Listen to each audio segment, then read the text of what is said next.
मैं आपसे ये कहना चाहता हूं कि ये पूरा का पूरा प्रोपेगेंडा ये है कि ये देश में किसानों के फसल की खरीद फरोख्त को कुछ धन्ना सेठों के हाथ में सिमेट देना चाहते हैं। ये कहते हैं कि किसान अपनी फसल कहीं भी बेच पाएगा। किसान पहले भी अपनी फसल कहीं बेच सकता था, इसमें तो कोई नई बात नहीं है।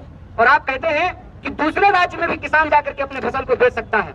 आप जो लोग खेती किसानी करने वाले लोग हैं, हम लोग बालकनी में गमला में पुदीना नहीं उगाते हैं, खेत में काम करते हैं।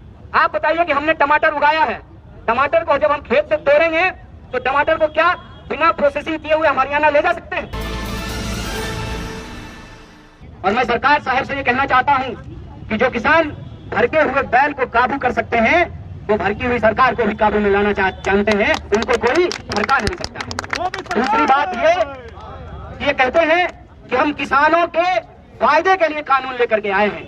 मुझे एक बात बताइए, हिंदुस्तान के इतिहास में ये पहली बार हो रहा है कि ये किसानों के फायदे के लिए बिल लाए हैं। किसानों को ये भला करना चाहते हैं, लेकिन किसान चाहते हैं कि ये भलाई हमको ना मिले। ऐसा क्यों हो रहा है? ऐसा इसलिए हो रहा है कि बड़े पैमाने पे झूठ बोली गई है, बड़ा पैमाने पे प्रोपेगेंडा फैलाया गया है। सबसे पहले इन्होंने कहा कि सिर्फ पंजाब के किसान ही क्यों विरोध कर रहे हैं। बिहार में 2006 में जब बाजार समिति को समाप्त किया गया तो यही बात कही गई थी कि बाजार समिति समाप्त हो जाएगा, बाजार समिति में जो करप्शन होता है वो करप्शन समाप्त हो जाएगा और किसानों की आय दोगुनी हो जाएगी। आज बिहार के किसानों की क्या हालत है, उस पर एक घुमंतु पत्रकार है पुष्पमित्र जी, उन्होंने एक किताब लिखी है रुक्तापुर, उसमें जाकर के देखिए कि 2006 में जो बाजार समिति समाप्त की गई उसके बाद किसानों के फसल का क्या हुआ है, उनकी आमदनी का क्या हुआ है। ये इतना बड़ा झूठ बोला गया है। मैं आपसे ये कहना चाहता हूं कि ये पूरा का पूरा प्रोपेगेंडा ये है कि ये देश में किसानों के फसल की खरीद फरोख्त को कुछ धन्ना सेठों के हाथ में सिमेट देना चाहते हैं। ये कहते हैं कि किसान अपनी फसल कहीं भी बेच पाएगा। किसान पहले भी अपनी फसल कहीं बेच सकता था, इसमें तो कोई नई बात नहीं है। और आप कहते हैं कि दूसरे राज्य में भी किसान जाकर के अपने फसल को बेच सकता है। आप जो लोग खेती किसानी करने वाले लोग हैं, हम लोग बालकनी में गमला में पुदीना नहीं उगाते हैं, खेत में काम करते हैं। आप बताइए कि हमने टमाटर उगाया है, टमाटर को जब हम खेत से तोड़ेंगे तो टमाटर को क्या बिना प्रोसेसिंग किए हुए हरियाणा ले जा सकते हैं? तमाम तरीके की झूठ इस किसान बिल के संबंध में बोला जा रहा है। सीधी बात यह है कि आज इस देश में जो हम लोग को राजनीति का एक मॉडल देखा है कि जो लोग सरकार बहादुर को चंदा देते हैं हेलीकॉप्टर पे उड़ने के लिए, उनको जो इलेक्शन में कमीशन मिलता है, कहते हैं ना वन नेशन वन कमीशन की योजना का साजिश ये है कि इस देश में जिन धन्ना सेठों के कमीशन से यह सरकार चुनाव लड़ती है, चुनाव में हेलीकॉप्टर उड़ाती है, आसमान में उड़ती है, उन्हीं कमीशन के बदौलत ये इस देश के किसानों की धरती को उनके हाथों में गिरवी रख देना चाहते हैं। वन नेशन वन कमीशन की योजना ये है कि पूरे देश में चाहे किसान हो, मजदूर हो, BSNL हो, रेलवे हो, तमाम तरीके के संस्थानों को ये अपने प्रिय दोस्तों के हाथ में बेच देना चाहते हैं। और ये जो बिकवाली है, ये बात याद रखिएगा कि आज के किसान जब इस बिकवाली का विरोध कर रहे हैं तो ये सिर्फ किसानों की लड़ाई नहीं है, ये लड़ाई सबसे पहले इस देश के मिडिल क्लास और गरीबों की लड़ाई है।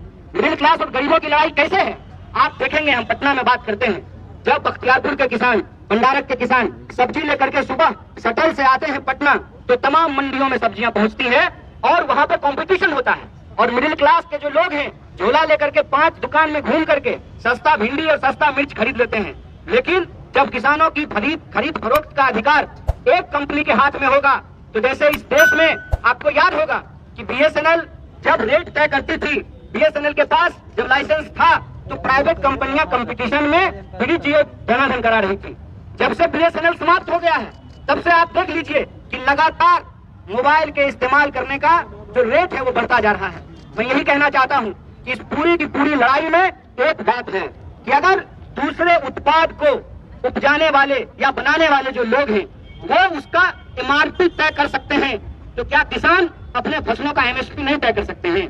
और किसान क्या मांग रहे हैं? किसान कह रहे हैं कि आपने कानून बनाया है तो सबसे पहले जो आप ये दावा करते हैं कि MSP समाप्त नहीं होगा, तो आप यह बात कहिए, आप यह बताइए कि अगर कहीं भी MSP से कम पे खरीद होती है तो ये एक आपराधिक काम होगा, उसके ऊपर क्रिमिनल केस किया जाएगा। आप बिहार का उदाहरण लेकर के देख लीजिए, तमाम फसलों का जो MSP तय किया जाता है उस MSP से नीचे धान की खरीद होती है मक्के की खरीद होती है, गेहूं की खरीद होती है। अभी तो सिर्फ कुछ अनाजों का एमएसपी तय किया जाता है। मैं कहता हूं कि हम सिर्फ अनाज खा करके जिंदा नहीं रहते हैं, हमको तेल की जरूरत पड़ती है, हमको टमाटर की जरूरत पड़ती है, हमको सब्जियों की जरूरत पड़ती है। क्या किसी भी चीज का एमएसपी तय किया जाता है? आप किसानों के बारे में सोचिए, जब अपने खेत में वो गोभी तोड़ करके मंडियों की तरफ चलते हैं और कहते हैं जो वहाँ पे मंडियों में बैठने वाले लोग हैं कि आज गोभी बहुत उतर गया है, इसीलिए आपको गोभी का रेट नहीं मिलेगा।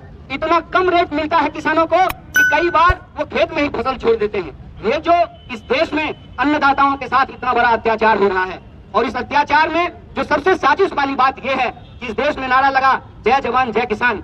आज किसानों को जो खेत में अपने देश में अपने लोगों को अनाज पहुंचाने के लिए, खिलाने के लिए शहादत दे रहे हैं, जिनके बच्चे बॉर्डर पे शहादत दे रहे हैं, आज कि जवानों के पिताजी के ऊपर उन्हीं जवानों के द्वारा लाठियां भंजवाई जा रही हैं। तो जय जवान जय किसान का जो ये नारा है, इसको अगर हम मुकम्मल करना चाहते हैं, इसको अगर हम पुख्ता करना चाहते हैं, तो एक बात हमको समझना पड़ेगा कि ओवरऑल पूरी संपूर्णता में जब आप इस लड़ाई को देखेंगे, जैसा कि पूर्व के वक्ताओं ने आपको कहा कि मजदूर अपने हक के लिए लड़ रहे हैं, नौजवान अपने हक के लिए लड़ रहे हैं, विद्यार्थी अपने हक के लिए लड़ रहे हैं, किसान अपने हक के लिए लड़ रहे हैं। दरअसल ये लड़ाई अलग अलग नहीं है। ये लड़ाई इस देश में जमहूरियत को बचाने की लड़ाई है। ये लड़ाई इस देश में को कुछ धन्ना सेठों के हाथ बिकने से बचाने की लड़ाई है। ये लड़ाई इस देश में तमाम वर्ग के, चाहे वो मिडिल क्लास हो, चाहे वो मजदूर हो, चाहे वो किसान हो, चाहे वो गरीब हो, महिला हो, आदिवासी हो, तमाम तरीके के शोषित पीड़ितों के हक और अधिकार को बचाने की लड़ाई है, आने वाली पीढ़ी को बचाने की लड़ाई है। इसीलिए इस लड़ाई को हम लोकतंत्र और संविधान बचाने की लड़ाई के तौर पर देखते हैं। इसीलिए हमारा आप तमाम लोगों से आग्रह है, और एक बार यहाँ जो मौजूद हैं तमाम किसान संगठन के लोग, उनके तमाम नेताओं को और आप तमाम साथियों को बधाई देते हुए उनका स्वागत करते हुए कहना चाहते हैं कि इस लड़ाई को हमको जय जवान जय किसान और जय संविधान के तौर पे लड़ना पड़ेगा, और इस देश की सरकार को बताना पड़ेगा कि इस देश में जो कमाने वाले लोग हैं, उनके कमाने के अधिकार को, उनके काम को, उनके फसल के दाम को और लोगों के पढ़ने लिखने काम करने के अधिकार को आप छीन नहीं सकते हैं। ये हमारा लोकतांत्रिक अधिकार है, और इस लोकतंत्र को बचाने की लड़ाई में, किसानों, मजदूरों, आम लोगों को बचाने की इस लड़ाई में हम लोग कंधे से कंधे मिला करके खड़ा हैं। हम किसान नहीं हैं, लेकिन हम किसान परिवार से आते हैं, और हम ये जानते हैं कि किसान अगर अनाज नहीं उगाएगा, आप सोचिए कि अगर किसान मशरूम नहीं उगाएगा तो मोदी जी का गाल जो है वो टमाटर की तरह टूल लाल होगा। तो जो मशरूम वो खाते हैं, मैंने तो कहा एक जगह ये बात कि काश हमारे किसान मशरूम के साथ थोड़ा शर्म भी उगा पाते, और इस देश के बेशर्म नेताओं को फ्री धनिया स्कीम में जो है थोड़ा शर्म भी दे पाते, तब इनको समझ में आता कि किसान आज किन परिस्थितियों से गुजर रहा है। एक आखिरी उदाहरण के साथ मैं अपनी बात को खत्म करूंगा। दिल पे हाथ रख करके आप एक बार ये सोचिएगा कि इस देश में कलेक्टर साहब का बेटा कलेक्टर बनना चाहता है, एक्टर साहब का बेटा एक्टर बनना चाहता है, डॉक्टर साहब का बेटा डॉक्टर बनना चाहता है, फार्मर साहब का बेटा फार्मर क्यों नहीं बनना चाहता है? आप सबके लिए, हमारी रगों में दौड़ने वाले खून के लिए, सांस के लिए अनाज सबसे बुनियादी जरूरत है। उसको पैदा करने वाले जो किसान हैं, वो अपने बच्चों को किसान क्यों नहीं बनाना चाहते हैं? क्यों हमारे पिताजी ने कहा कि जाओ दिल्ली तैयारी करो, कलेक्टर बन जाओ? क्यों उन्होंने नहीं कहा कि गांव में रहो, खेती करो, फार्मर बनो? और कहते हैं कि अन्नदाता धरती पर सबसे बड़े महान काम में लगे हुए हैं। आज अन्नदाता अपने बच्चों को किसान क्यों नहीं बनाना चाहते हैं? इसीलिए नहीं बनाना चाहते हैं कि उनको मालूम है कि हार तोड़ मेहनत करने के बाद जब वो अपने फसल को बेचने के लिए जाएंगे तो उनका फसल ही उनके लिए फांसी का फंदा बना दिया जाएगा। ऐसी व्यवस्था देश के अंदर की गई है। इस व्यवस्था को बदलने के लिए देश के जो किसान हैं, उनके पक्ष में हम तमाम लोगों को, चाहे हमारा कुछ भी प्रोफेशन हो, हमारा कोई भी वर्ग हो, उनके साथ हमको खड़ा होना चाहिए, और हमको ये सोचना चाहिए कि किसानों को बदनाम करने की जो साजिश है, इस बदनामी से हमको घबराने का जरूरत नहीं है। और एक उदाहरण आप लोग जानते हैं कि जब किसी विधवा की जमीन कब्जा करना हो तो सबसे पहले उसका चरित्र हरण किया जाता है, सबसे पहले उसको क्राइम होने का आरोप लगाया जाता है। और आज जब देश के किसान अपने हक के लिए लड़ रहे हैं तो टीवी स्टूडियो में बैठे हुए बिके हुए पत्रकार किसानों को बदनाम कर रहे हैं, और वो कह रहे हैं कि पंजाब के किसान ही क्यों विरोध कर रहे हैं? तो साहब आप खोल करके देख लीजिए, पंजाब के किसान सिर्फ विरोध नहीं कर रहे हैं, पंजाब के किसान इस आंदोलन की अगुवाई कर रहे हैं, और ये बिहार की धरती है। मैं याद दिलाना चाहता हूँ कि गांधी जी जब वापस भारत आए थे तो उन्होंने भी चंपारण से नील की खेती के विरोध में अपना आंदोलन शुरू किया था, और आज बिहार के हर जिला मुख्यालय पर लोग अपने अपने कामों को छोड़ करके इस आंदोलन में शरीक हो रहे हैं, इसका समर्थन दे रहे हैं। हम आपसे भी आग्रह करते हैं, जब तक किसानों की मांग नहीं मानी जाती है, चरणबद्ध तरीके से हमको यह आंदोलन आगे बढ़ाना चाहिए। और अगर जरूरत पड़ी, क्योंकि बार बार बहस में बिहार का नाम लिया जा रहा है कि बिहार में 2006 में जो है बाजार समितियां समाप्त कर दी गई है और किसान बड़े खुशहाल हैं। तो बिहार के लोगों की एक खास जिम्मेवारी है कि इस झूठ का पर्दाफाश करें और देश के किसानों को बताएं कि बिहार के किसान भी बदहाल हैं। और अगर जरूरत पड़े तो मैं किसान संगठनों से यह आग्रह करता हूं कि जत्था बना करके, अभी हम जैसे बिहार के अलग अलग कोनों में किसान के पक्ष में आंदोलन कर रहे हैं, जत्था बना करके बिहार से हम तमाम लोगों को भी दिल्ली की ओर कूच करना चाहिए। ये संकल्प हमको लेना चाहिए। इसी संकल्प को चलाते हुए मैं अपनी बात को खत्म करता हूँ। जय जवान, जय किसान, जय संविधान। बहुत बहुत शुक्रिया, बहुत बहुत धन्यवाद।